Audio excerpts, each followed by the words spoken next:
रोहतक में पूर्व सीएम भूपेंद्र सिंह हुड्डा ने राज्य सरकार को लेकर निशाना साधा है। साथ ही जेजेपी और इनेलो को बीजेपी की ए और बी टीम बताया है।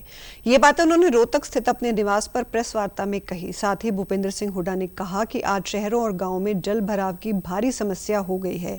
गाँव में तो हजारों एकड़ जमीन जल भराव के कारण खराब हो गई है। किसानों को दोहरी मार पड़ी है। हुड्डा ने कहा कि सरकार को किसानों को कम से कम 50,000 रुपए प्रति एकड़ मुआवजा देना चाहिए। शहरों में और गांव में तो हजारों एकड़ जो है हेक्टेयर फसल बर्बाद हो गई। उसकी तरफ जिस तरह से तुरंत सर्वे करा के और उनका गिरदावरी करा के कम से कम 50,000 रुपए एकड़ उनको अनुदान को देना चाहिए, कंपनसेशन का देना चाहिए, क्योंकि वो फसल तो ये भी गई, अगली भी मुश्किल है। वो दो फसल का किसान को नुकसान हुआ।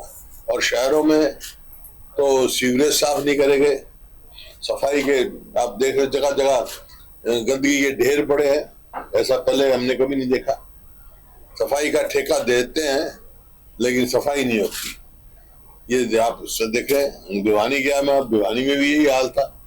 और भिवानी में एक ड्रेन बनाई थी, ड्रेन की सफाई नहीं करी। भूपेंद्र सिंह हुड्डा से जब हरियाणा कांग्रेस इकाई के जिला अध्यक्षों के चुनाव के बारे में सवाल पूछा गया तो उन्होंने टालते हुए कहा कि बीजेपी बताए क्या कारण है कि 2-3 साल से राष्ट्रीय अध्यक्ष का चुनाव क्यों नहीं किया, और साथ ही बताया कि कांग्रेस का संगठन जल्द बनेगा।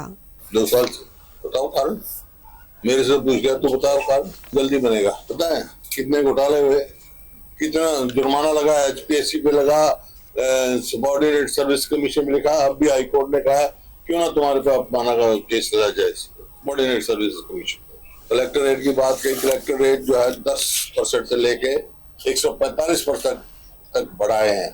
इसका मतलब वो किसके ऊपर बोझ पड़ेगा? जो मध्यम वर्गीय लोग हैं। कांग्रेस की सरकार के समय बना था, पहले इस जैसे बनाया था कि गरीब आदमी को, मध्यम वर्गीय लोगों को प्लॉट मिल जाए।